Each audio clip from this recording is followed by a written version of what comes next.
Tape www.d'école au Sénégal, d'accord. À école au Sénégal, c'est facile, tu n'as qu'à te connecter. Tape école au Sénégal, les leçons sont beaucoup plus détaillées. Voilà, donc chers élèves, après l'introduction, nous allons maintenant parler du développement du commentaire, en rappelant tout simplement que le cœur même du travail de commentaire se trouve au niveau du développement. Parce que c'est au niveau du développement que toutes les promesses que vous avez faites à votre correcteur au niveau de votre plan, que toutes ces promesses-là, en tout cas, doivent être réalisées. Et donc, vous devez prendre soin, en tout cas, de cette promesse-là que vous avez faite. Alors, donc, le développement du commentaire est un moment d'interprétation, c'est un moment d'analyse, c'est un moment d'interrogation.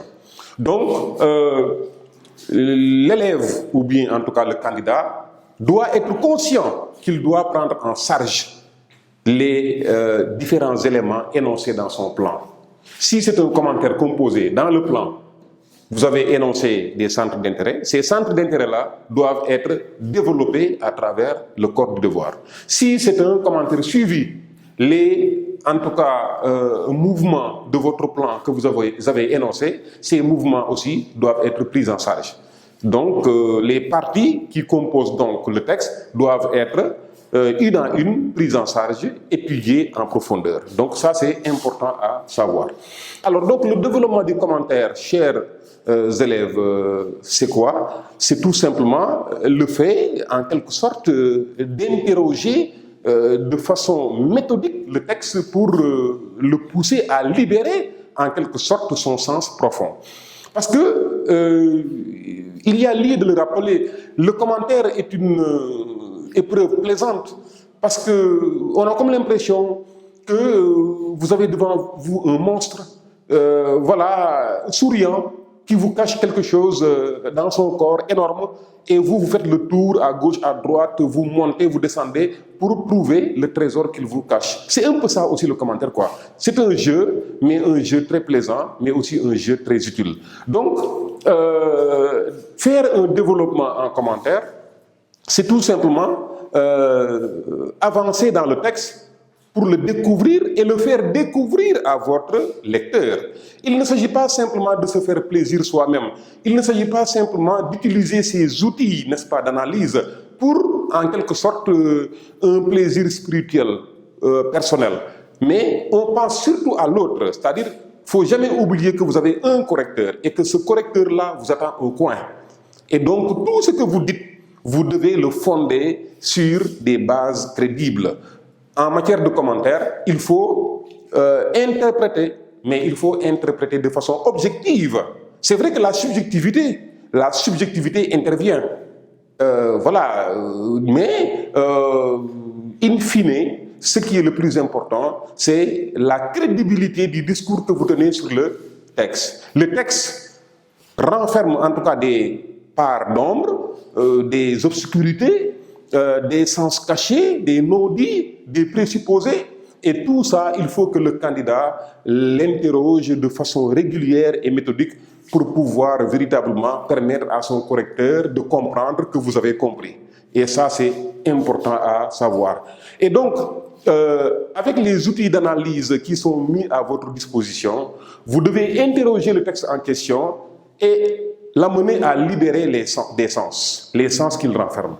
Et donc, il faut s'intéresser à beaucoup de choses pour pouvoir véritablement amener le texte à libérer du sens. Il faut s'intéresser à sa forme d'abord physique. Supposons que votre commentaire porte sur un poème calligramme. Les poèmes calligrammes, vous savez ce que c'est, que ce sont des poèmes dont la forme épouse celle de l'objet évoqué. Par exemple, vous voulez, en tout cas dans un poème, parler d'un micro. Votre poème, n'est-ce pas, lui-même va prendre la forme d'un micro. Voilà, donc vous allez mettre des vers ici et ça va former un micro. Donc la forme, c'est un micro, la forme elle-même est un micro. C'est ça un calligramme. Alors si vous avez un poème comme ça, que vous devez étudier, arriver au niveau de développement, comment vous pourrez ignorer cette forme-là? Ignorer la forme, n'est-ce pas, d'un poème pareil, mais c'est effectivement passer à côté, n'est-ce pas, de son commentaire. Il faut forcément que vous vous interrogiez par rapport à cette forme-là et que vous disiez à votre correcteur pourquoi il en est ainsi. Ça, c'est important. Donc, la forme du texte, c'est important, mais aussi les sonorités. C'est-à-dire, un texte aussi, c'est des sons.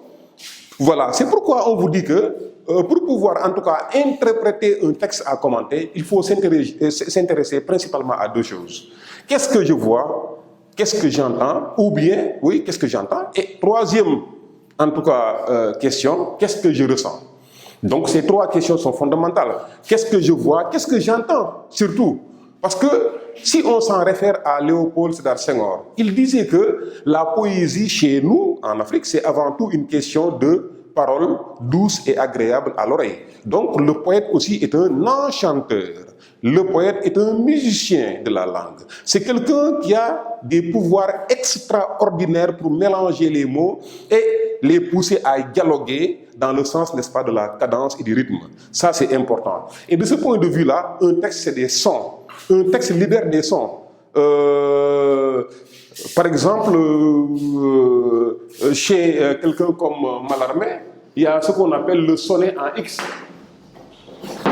Hein? Le sonnet en X, qui est un poème très difficile, très compliqué, très hermétique. Et donc, dans ce poème, il y a un vers où il dit Abobi, bibelot, d'inanité sonore. Quand on rencontre un vers comme ça dans un poème de Mallarmé, mais il faut se pencher là-dessus. Parce que déjà, du point de vue sonorité, il y a plein de choses. Abobi, bibelot, d'inanité sonore. Bon, donc c'est vraiment du Mallarmé. Et il faut que le candidat, dans ce cas précis, interroge, n'est-ce pas, cette cadence sonore que le poète, en tout cas, organise à travers son texte, c'est important. Donc, c'est aussi les images, parce qu'un poème, c'est des images. Par exemple, si vous prenez un poème comme Joal de Léopold Sédar Senghor, le début déjà, il dit... Joal, je me rappelle les cignards à l'ombre verte des vérandas, les cignards aux yeux surréels comme un clair de lune sur la grève. Donc déjà, le début de ce poème est rempli d'images. Ça veut dire que le poète évoque des réalités antérieures qui sont inscrites, n'est-ce pas, dans son vécu en tant qu'enfant, et il les interroge, ces réalités lointaines, mais par le biais d'images. C'est-à-dire qu'il en parle, mais avec son langage. Le langage consistant à mélanger des mots qui, dans la réalité, sont très éloignés les uns des autres. Hein? Donc, c'est ça aussi, c'est d'ailleurs la raison pour laquelle Pierre Reverdy, l'un des plus grands poètes français du XXe siècle, disait que mais la poésie, si on exclut les images de la poésie presque meurt. La poésie a besoin d'images pour vivre. Et donc, voilà, Paul Éluard, aussi grand poète français du XXe siècle, nous en donne la preuve. Lorsque, parlant à une femme qu'il aime, il lui dit la courbe de tes yeux fait le tour de mon cœur, un rond de danse et de douceur, berceau nocturne et sûr, et si je ne sais tout ce que j'ai vécu, c'est parce que tes yeux ne m'ont pas toujours vu. Donc, tout est image, quoi, dans ces premiers vers qu'il adresse à la femme aimée. Donc, l'image, c'est tout simplement le fait d'évoquer une réalité, d'exprimer un sentiment, mais en prenant des détours, quoi. Des détours qui peuvent avoir une incidence sonore, ou bien une incidence, en tout cas, syntaxique, ou bien une incidence lexicale. Donc, c'est ça, véritablement, qu'on entend par image, et les poètes sont vraiment très forts dans ça. Les poètes sont les meilleurs faiseurs d'images. Hein, c'est vraiment leur propriété, leur chasse gardée. Donc ça, c'est important à savoir. Donc je dis que quand on fait le développement d'un commentaire, on doit aussi garder à l'esprit qu'on doit relever les images et les intégrer dans le commentaire. Autre élément important dans le cadre du développement, c'est quoi? C'est que le commentateur ne peut jamais se permettre de commenter en oubliant le texte. C'est souvent, en tout cas, un piège dans lequel tombent la plupart des commentateurs. Vous commentez et au cours de votre commentaire, vous oubliez que la base même de votre travail, c'est tout simplement un texte. Que derrière tout ça, il y a un texte.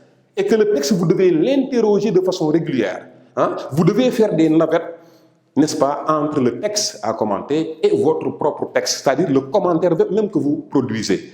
Donc ce travail doit être fait. Et il ne faut jamais donc, chers élèves, oublier en commentant, en développant, en tout cas dans le commentaire, que l'on a ce qu'on appelle véritablement un texte à la base. Et que c'est ce texte-là qui fait l'objet de votre travail. Donc si vous l'oubliez, vous risquez fort. Et donc vous devez citer le texte. Et j'insiste sur ça, parce qu'on voit des commentaires vraiment qui ne valent pas grand-chose, parce que tout simplement, mais l'élève ou bien le candidat n'a pas cité le texte. Il n'a cité le texte que 2 fois et de façon très faible. C'est insignifiante. Donc le texte, vous devez le citer. C'est-à-dire tout ce que vous dites, tout ce que vous supposez, ou bien en tout cas que vous présentez comme avéré, vous devez l'illustrer en allant puiser dans le texte une information qui permet de l'illustrer et de le démontrer. Sans quoi, il n'y a pas de validité par rapport à votre commentaire.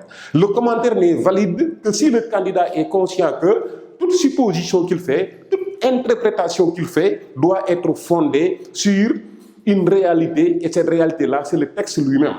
Donc, le candidat doit puiser dans le texte des informations ici et là qui lui permettent, n'est-ce pas, d'illustrer ce qu'il dit. Donc, la base de cette illustration-là, ce sont les pêches qu'il fait dans le texte de façon régulière, pour les instiller dans son commentaire. Et donc, le tout doit former un texte uni, organisé, comme une forme de dissertation. C'est-à-dire quelqu'un qui commente bien, c'est quelqu'un qui démontre aussi, ou bien qui montre des compétences de dissertateur. C'est-à-dire un bon commentateur, c'est d'abord un bon dissertateur. Quand vous commentez, les interprétations que vous dégagez, ce sont des interprétations qui sont organisées de façon coordonnée, de façon méthodique, de sorte que quand le correcteur regarde ce que vous avez fait, il a l'impression d'avoir devant lui une dissertation. Et donc, voilà comment les choses doivent s'organiser. Donc, le développement s'organise en parties. Les parties elles-mêmes, n'est-ce pas, s'appuient sur des thèses, parce que toute partie que vous devez développer doit commencer par l'évocation même de la thèse. Il y a une thèse de départ qui permet, n'est-ce pas, de montrer à votre correcteur où est-ce que vous voulez aller, dans quel sens le commentaire doit aller. Donc cette thèse, vous devez l'exprimer. À la suite de ça, vous devez véritablement attaquer l'interprétation, mais l'interprétation, comme on l'a dit, s'appuie sur l'évocation régulière du texte à commenter. Et ensuite, après avoir réalisé, en tout cas, une partie, le candidat doit nécessairement faire une conclusion partielle comme en dissertation. Il doit faire une conclusion partielle, après quoi il doit faire une transition pour aller vers la partie qui suit. Donc c'est coordonné, c'est comme en dissertation. Bon, mais évidemment tout ça c'est facile à dire, mais il va bien falloir essayer de voir exactement comment les choses se passent de façon très concrète. Si on avait à commenter un texte, comment ça va se passer? Je crois que ça, on ne peut pas le savoir si on ne fait pas, n'est-ce pas, d'exercice. Voilà. Suivi d'école au Sénégal, d'accord. À école au